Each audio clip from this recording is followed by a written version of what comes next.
हम लोग कोर्ट से आए हैं, ये पुलिस वाला भी आए हैं, हम लोगों का वेट करने का कोई टाइम ही नहीं, कोर्ट में भी नहीं बोला कि कोई आके बोलेगा कि टाइम हो जाएगा। 2018 সালে কমল দাস নামের এক ব্যক্তির কাছ থেকে রীতা আলবানি ফ্ল্যাট কেনে।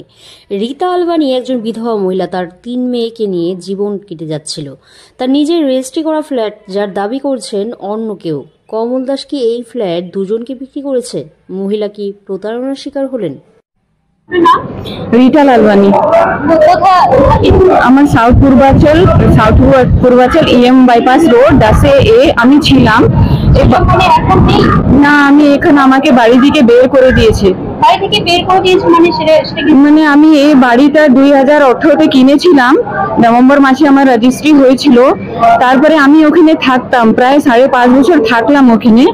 তারপরে হঠাৎ একদিন আমি বাড়িতে ছিলাম না, আমি বাইরে ছিলাম। আমার কাছে একজন ওকিল জানে ফোন করেছিলেন। উনি বললেন যে আপনি কোথায় আছেন? আমি বললাম আমি বাইরে আছি। তো উনি বললেন যে আপনার এই বাড়ি থেকে আমরা তালা ভেঙে জিনিসপত্রটা বাইরে বের করে দিচ্ছি। হ্যাঁ, ওকিল। আমি তো জানি না, আমি এগুলো কিছুই জানি না। অঙ্কুর চক্রবর্তী। হ্যাঁ, আমি নিজে কিনেছি, আমার রেজিস্ট্রি হয়েছে।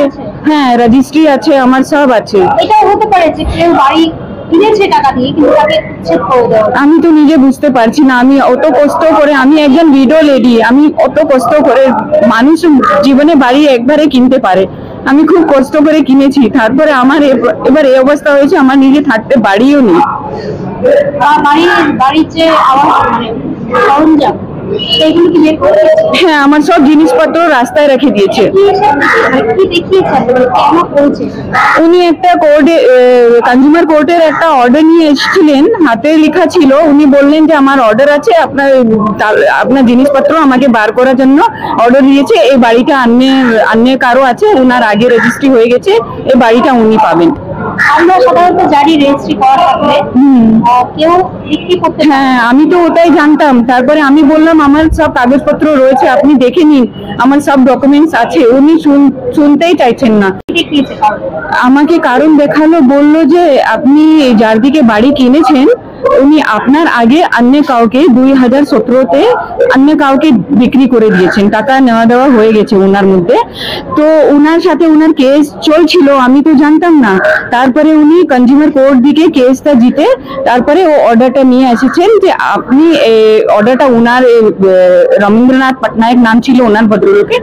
তো উনি বাড়ি পেয়ে গেছেন, ওনার অর্ডার আছে, আপনি বাড়ি খালি করতেই হবে।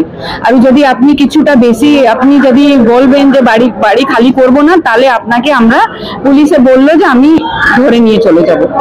আমি কি করি? হ্যাঁ, পুলিশ, লেডিস পুলিশ ছিল। পেপার দেখিয়েছে? হ্যাঁ, পেপারটা তো আছে আমার কাছে, পেপার দেখিয়েছে, কিন্তু হাতে লেখা আছে। এখন আপনি কি চাইছেন? আমি তো আমার বাড়ি ফেরত চাইছি, বা আমার যত টাকা নিয়েছে ওটা আমাকে উইথ ইন্টারেস্ট দিয়ে দিই। হ্যাঁ, সব আছে, আমার রেজিস্ট্রি আছে। কোন অর্ডারে কি কাজ করা উচিত, কোন কোর্ট কি অর্ডার দিতে পারে সেটা জানা দরকার। আর কোনো রকমের কোনো অর্ডার হাতে কেউ লিখে জমা দিতে পারে না।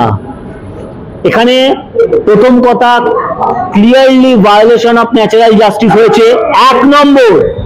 দ্বিতীয় কথা, যে বা যারা এই অর্ডারকে কেন্দ্র করে মনে করছেন যে তারা খুব কোর্টের নেক নজরে থাকবেন, তারা কিন্তু নিজেরাই বুঝতে পারলেন না, তারা কোর্টকে নিজেরাই অসম্মান করলেন। ওই অর্ডারে যদি দেখাতে পারেন যে ব্রেক দ্য লক এই শব্দটা রয়েছে, মেনে নেব।